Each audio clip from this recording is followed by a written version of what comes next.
Hey everyone, my name is Mattoon from Dirt Bike Test, and today we were out here doing a shootout with all the 250F competition off-road bikes. Now, when it came to all four of these bikes, I personally really liked the Yamaha. I mean, it is kind of, its domination in this class still reigns supreme. Everything from the super smooth motor, really good power down low. So of all these bikes that we tested here today, this was actually the only one that I felt like I could actually truly lug.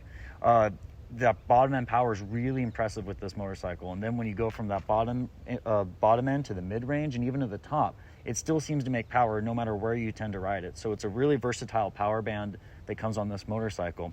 Now the suspension was really plush, really smooth. I hopped right on it. I didn't even need to touch a clicker, and I was having a great time on this bike. The chassis was also really great to turn.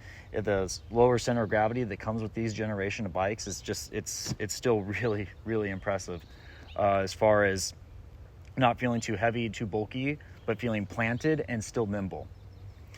So that's my only really complaint that I had with this is when I hopped on it, the handlebar bend felt a little weird, almost felt like it was coming towards me. That's going to be my biggest complaint with this bike. Some people might still complain about the wide shrouds. I didn't really notice it myself though, but I know this is a thing that people will complain about with the Yamahas, but other than that, this bike is super solid. And yeah, it's still on top when it comes to any 250F discussion. Now in second place, I actually put the Honda 250RX. Now this bike, it was actually kind of a coin flip for me between this and the Kawasaki. What put it over the edge though, for me was if I'm in a desert race, if I was racing this bike, that thing feels really planted in a straight line. It's really nice, but it also still feels somewhat nimble. Now, not very flickable, but still, you can still have a good time with it in a really tight technical situation. The maps that you could have on it were really nice. That's actually what put it above the Kawasaki for me, was how easy it was to switch between the maps. The Mellow map was really good for trail riding. That super smooth low end power was amazing. And then when you wanted an aggressive map for a moto track, it was super fun. So overall, like, that's second for me for those reasons. What I would improve on for it is I would like that tank to be a little smaller. I would like it to feel just a little bit more agile. Is a good way for how I would say it was a little more agile is my only complaint with that bike. Now moving on to the Kawasaki, like I said, it was kind of a coin flip for me, but what I loved about that bike was as soon as I got on it, I felt so comfortable. It was amazing. The rider triangle was really good on it for me, and the suspension was okay, but it was still like good enough for me. I'm just an intermediate rider. I mostly do trails, and that's pretty much what I do. So I would take that bike and have a good time with it.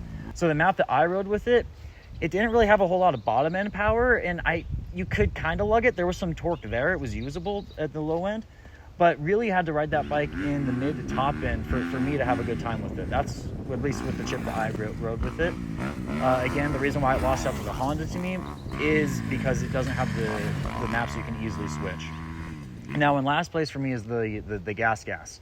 Now this bike, it definitely, there's a market for this bike. I think if you are just looking for a step-up machine, like if you've been riding 230s and you want something a little bit more, I think this is the bike for you. But when it comes to competition, I felt that the power band was way too linear.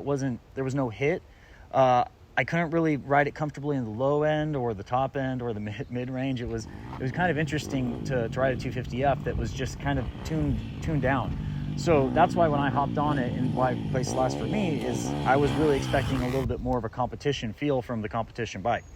I wasn't a big fan of the forks, but we did some settings at the end of the day that makes me think if I had more time with it, I think I could get it more comfortable for me. So I don't think this bike is so I think if I had more time to play with the suspension settings, I feel like I could get this bike working a lot better for me. But as it is, and with the one day I have on it, I do have to rank it a little lower, just because I do have to rank it at the bottom, because again, I don't really like the power band for a competition bike, and I wasn't really a big fan of the suspension setup that it came with. So that's kind of like my thoughts on these four bikes. Again, I think there's something for everyone that these bikes can offer, but it's really hard to beat the Yamaha as far as its versatility for off-road, as well as motocross and any type of racing and trail riding as well.